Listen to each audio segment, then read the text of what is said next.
President William Ruto has rejected a proposal by the Salaries and Remuneration Commission seeking to review salaries of state officers upwards in the upcoming financial year 2023-2024, 2024-2025. According to the proposal by SRC, President William Ruto and his Deputy Rigathi Gachagua are among state officers who are set for a salary increment of over 7% beginning midnight tonight. The adjustment, if effected, would have seen President Ruto's salary rise from the current 1.4 million shillings to 1.5 million shillings and his deputies from 1.2 million to 1.3 million.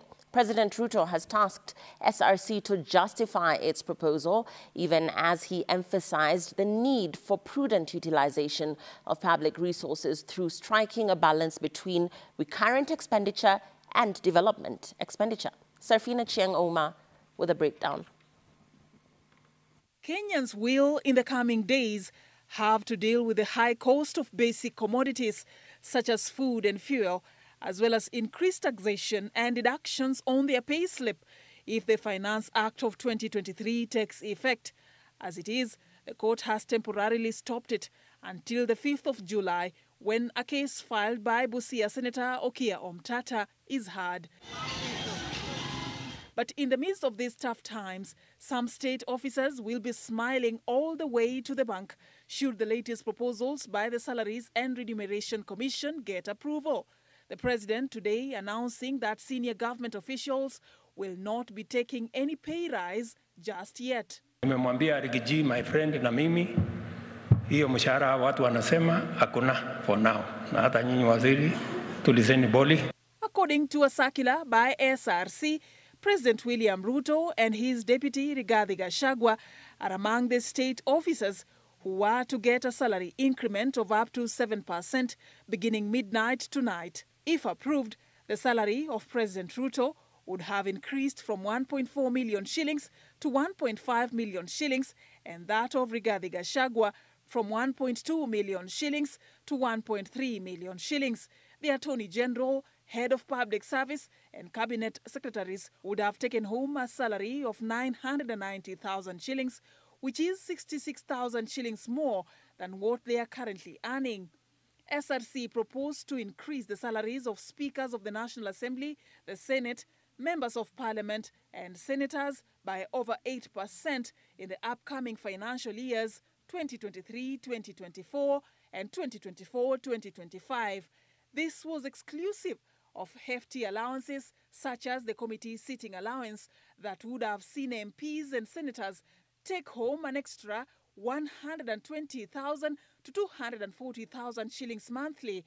The package would have also come with other benefits like car reimbursement for members of parliament for purchasing a car to use for official duties, car maintenance allowance and mileage claims. Speaking during the launch of government's e-citizen platform, President William Ruto rejected the proposal by SRC. Our teachers, our policemen, our people serving in the military space, people working in government offices, we have agreed that because of where we are today, your salaries will be adjusted by between 7 and 10% from tomorrow. But for the other people, the state officers, myself, my deputy, ministers, PSS, na wale wadosi wengine wabunge, na wale wengine, sisi mambo yetu tungoje. President Ruto has tasked SRC to set aside its plan until it can justify how it seeks to bridge the pay gap in the country. We need to make sure that the gap between the person paid the least and the person paid the most is not too big, because we are all workers. Also targeted is the judiciary, with SRC proposing to adjust upwards the salaries of Chief Justice Martha Koome, her Deputy Philomena Mwilu, judges and magistrates, who together with cabinet secretaries, principal secretaries, attorney general, speakers, members of parliament and senators will be entitled to a car loan of between 8 to 10 million shillings and a mortgage of between 35 to 40 million shillings payable at an interest rate of 3% per annum. Beginning 1st of July 2023, governors are set to take an extra 66,000 shillings monthly, with their deputies and members of county assembly also set to reap big. The commission has on several occasions advised the government to tame the wage bill.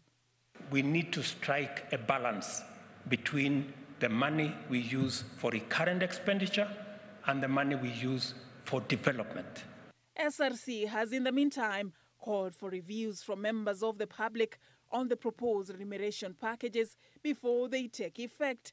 That, however, remains unclear given the President's public declaration on the matter. Safin Acheng Omar, Citizen TV.